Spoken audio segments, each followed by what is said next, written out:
Hi, it's Ashley from Sweet Dreams Bake Shop, and today we're going to be looking at the anatomy of the most perfect pie ever. Today I'm making Ferrero Rocher pie, but you could easily take these tips and tricks and make whatever pie flavor that you would like. The pie filling that we're going to be doing today is served cold, so I will just be baking one pie crust all the way through. Link in the description box to the original recipe that I am using. This recipe makes 2 8-inch pie crusts if you're filling it with cold filling like we are today, or it makes the top and bottom crust for a 1 8-inch pie, like an apple pie. My first tip to achieving a super flaky crust is using your food processor. I just find it difficult and inefficient to use a pastry cutter to cut in those cold pieces of butter. I really find that the food processor makes sure that you get the perfect kind of gravelly texture that you need. All those little crumbs of butter are what are going to create that nice flaky pastry. You'll notice I take that butter and flour mixture out of the food processor when adding my water. This is so that I have way more control over the texture and I won't risk over mixing. You want to make sure that you don't melt the butter with your hands. Everything should stay relatively cold. Just now I used water that came from the fridge, but you could use ice water as well just to make sure that you don't melt anything. You want those chunks of butter to stay intact. I kneaded that until just combined, and now I'm going to break it up into 2 discs and put them in the fridge. Sorry for the mini earthquake, but if you've watched any of my videos involving dough before, you know that this is my technique. Hitting the dough allows me to get a nice firm cling wrap all the way around all of the dough, and it allows me to use less cling wrap. Place that in the fridge and move on to the filling. So we are going to be making a Ferrero Rocher ganache, and how we're going to do that is we're going to take 100 grams of dark chocolate chips, and then I added about 100 to 150 grams of that spread. Now that is hazelnut chocolate spread. I would actually recommend using Nutella. I just couldn't find any at my local grocery store. Then I also added a little bit of espresso powder. That's just to deepen the flavor of the chocolate. If you don't want that espresso touch, you don't have to add it.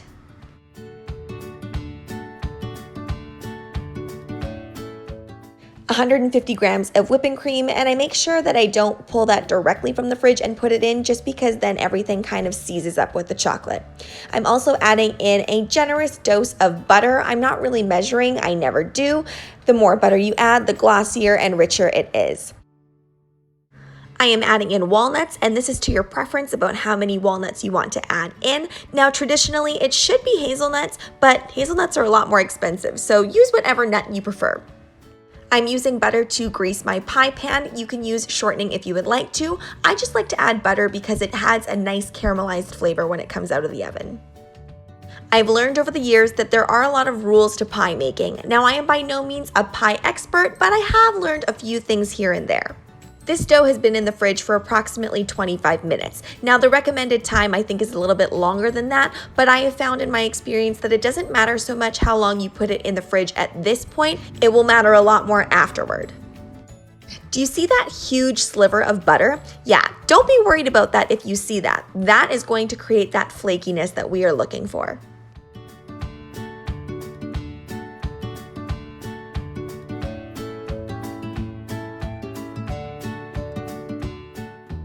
When transferring your pie dough over, just be fearless. Yep, just drop it in just like that. There are always ways to fix your pie crust. I've done crazy pie crusts before. You can go ahead and see a video in that right-hand corner if you want to check it out. But today I'm just being a little bit more traditional because the filling itself is what I'm going to make look a little bit more fancy. There are lots of different ways to edge your pies. I find adding an extra strip of dough works the best for me. I believe the original recipe that I am using actually recommends this technique as well. The perfection of your crust relies on even thickness. I always find that I'm kind of impatient when it comes to this because I love eating the pie, and I really wanted to serve this for dessert to my family. Had I paid more attention to the thickness of the crust, I'm sure that this would have turned out more perfectly. If you're not into fluting the edges with your fingers, you could use a fork as well. There's lots of different methods and ways to make pie crusts look pretty. Here is when the waiting time for your crust is super important. I put this in the freezer for about 45 minutes to an hour. What you're doing is re-solidifying that butter, and this will avoid shrinkage. Take your pie out of the freezer and then dock your pie, which is basically poking holes, just so that there won't be too many bubbles. Filling up your pie with a sufficient amount of weight is also really important. I used to use pie weights, but then I realized I didn't have enough, so I've switched to rice. Now it's time to give your pie crust that really nice shiny exterior. Make sure to let those pie weights cool before putting them away. The secret to making my super shiny crust is using a mixture of egg yolks and whipping cream. I used a lot of egg yolks here, but that's just because I have a lot of egg yolks left over from all of my baking.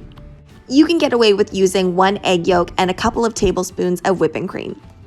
That went into the oven for an additional 15 minutes at 400 degrees Fahrenheit. What I'm going to do now is I'm going to add in that ganache. I just let this ganache come to room temp. I did not put it in the fridge, or else it would be too hard to spread later.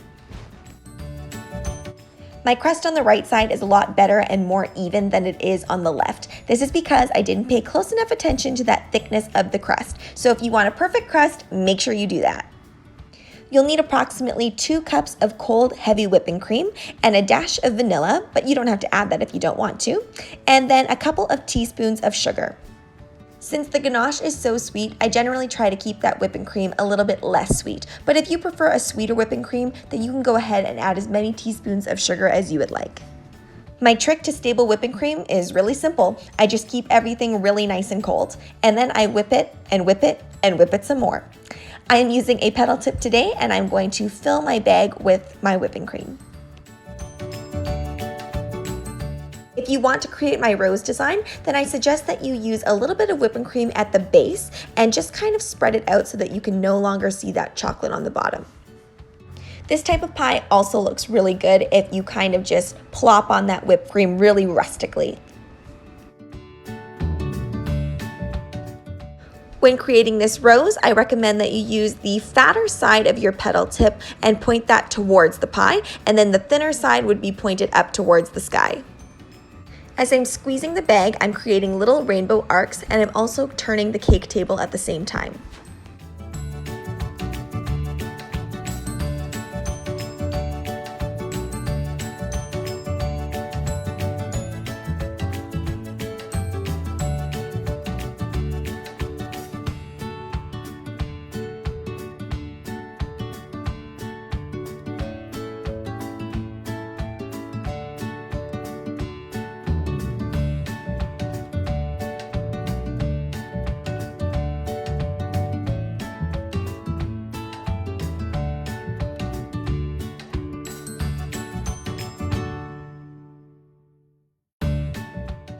So for me, the most perfect pie has a flaky crust, a creamy but rich filling, and a really nice light whip topping. If you like Ferrero Rocher and you like pie, then you have to try making this. Thanks so much for watching, guys. Don't forget to like, share, and subscribe so you can be part of this sweetie fam. Right now, I'm uploading daily, so make sure you hit that notification bell so you know when I upload. Also, be sure to comment, request, or ask a question. I love hearing from you guys. Bye!